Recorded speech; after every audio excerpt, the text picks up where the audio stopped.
Bismillahirrahmanirrahim. Assalamualaikum warahmatullahi wabarakatuh.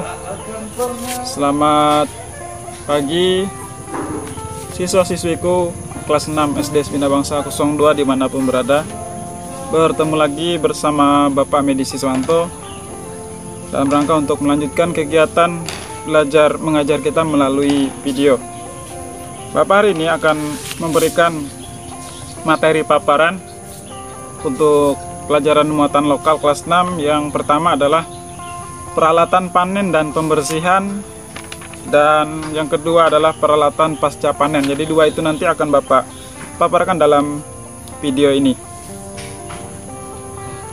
Kemudian untuk yang pertama, setelah sebelumnya kita sudah belajar mengenai peralatan pembukaan lahan dan alat penanaman ya. Dan hari ini yang pertama adalah peralatan panen dan pembersihan. Nah, bibit padi yang telah ditanam tentu dia akan tumbuh, dan dalam tumbuhnya itu juga biasanya ada rerumputan yang juga ikut tumbuh di sekitaran ataupun di dekat-dekat tanaman padi yang sudah ditanam. Maka yang perlu kita lakukan adalah membersihkan rumput itu ya. Alat yang biasa digunakan atau peralatan yang biasa digunakan itu sederhana saja, yaitu bisa menggunakan pisau, bisa menggunakan arit ya. Bisa juga menggunakan dengan tangan kosong atau dicabut secara manual. Nah, ini penting dilakukan supaya tanaman padinya tetap tumbuh dan subur ya. Kalau rumputnya banyak, bisa jadi nanti tanaman padinya tidak begitu subur. Nah, kemudian setelah beberapa lama kemudian, ketika padi mulai berwarna kuning, artinya sudah matang untuk dipanen, sudah matang dan siap untuk dipanen. Nah, untuk memanen sendiri, masyarakat Dayak dulunya hanya menggunakan alat tradisional yang disebut dengan gentu, atau dalam bahasa Indonesia adalah ketam. Nah, untuk memanen padi tersebut. Kemudian alat yang digunakan tadi ketam, nih Bapak bisa lihat gambarnya di sini ya. Nah, ini ada ketam namanya. Jadi di sini silet, ini yang bagian hitamnya adalah silet ya. Silet, tahu silet ya. Kemudian di sini ada papan tipis ya yang sudah dipotong sehingga tidak besar. Kemudian di sini ada kayu bulat untuk pegangannya. Dan di sini ada praktiknya. Ini praktiknya atau actionnya untuk menggunakan ketam atau gentu tadi ya. Nah, selanjutnya bulir padi yang telah dipanen maka ditumpuk di atas tikar purun atau yang biasanya disebut dengan amak. Kemudian lalu diinjak-injak atau dimihik dalam bahasa Dayaknya agar terlepas dari batang padi ya. Jadi ditaruh di atas tikar atau disebut dengan tikar purun atau dalam bahasa Dayaknya amak, lalu diinjak-injak agar bulir padinya itu terlepas dari batang padinya. Kemudian bulir-bulir padi dikumpulkan lalu diayak menggunakan tapan atau nyiru untuk memisahkan bulir padi yang berisi dan kulit bulir padi atau apis pare ada. Nah, dalam kegiatan mihik ya, semua bulir padi akan terlepas itu sampai dengan yang tidak terisi, artinya ada bulir padi yang terisi beras, ada bulir padi yang tidak terisi beras. Nah, untuk memisahkan itu maka dilakukan diayak menggunakan tapan atau nyiru tadi, sehingga nanti yang diambil adalah semua padi yang berisi beras gitu. Untuk peralatan panen dan pembersihan. Selanjutnya di sini ada gambar. Nah, ini Ada yang sudah Bapak sebutkan tadi, ini membersihkan rumput secara manual yang ini ya, dengan dicabut.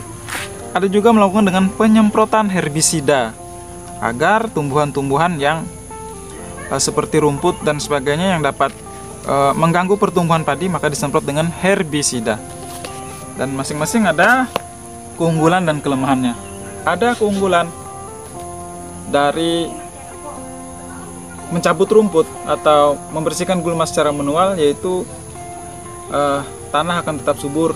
Itu keunggulannya. Ada kelemahannya, memakan waktu yang lebih lama. Itu secara sederhana. Kemudian kalau disemprot dengan herbisida, ya rumputnya akan cepat mati dan pekerjaannya pun cepat selesai.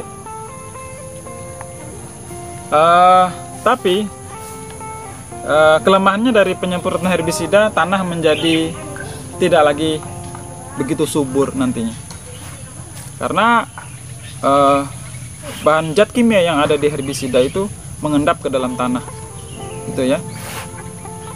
Selanjutnya yang kedua adalah peralatan pasca panen.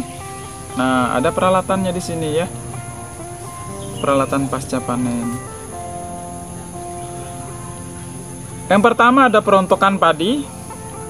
Perontokan padi merupakan istilah yang digunakan untuk melepas gabah dari tanaman padi. Proses ini bisa dilakukan secara manual menggunakan alat tradisional dan bisa juga menggunakan mesin. Perontokan secara tradisional memiliki beberapa keunggulan dan kekurangan. Keunggulannya adalah gabah yang dirontokkan tidak hancur. Sedangkan kelemahannya adalah dibutuhkan tenaga dan waktu yang lama untuk menyelesaikan sepetak sawah. Jadi perontokan padi ya, untuk melepaskan padi tadi sudah disampaikan sedikit. Melepaskan padi dari tangkainya ada secara manual dan juga ada secara modern. Ya. Perontokan ini kalau secara manual bisa dengan cara dihempas-hempaskan. Ini ada gambar.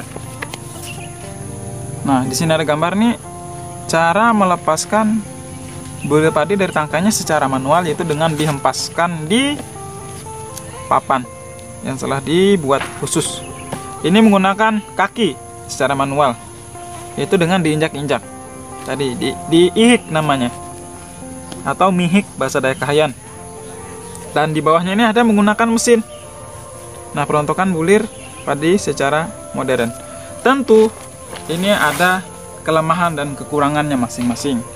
Kalau misalkan menggunakan kaki melepaskan bulir padi dari tangkai, padinya bisa terlepas dengan sempurna dan bagus, hasil padinya bagus ya, tapi tentu ini memerlukan tenaga manusia yang ekstra dan waktunya juga tidak sebentar.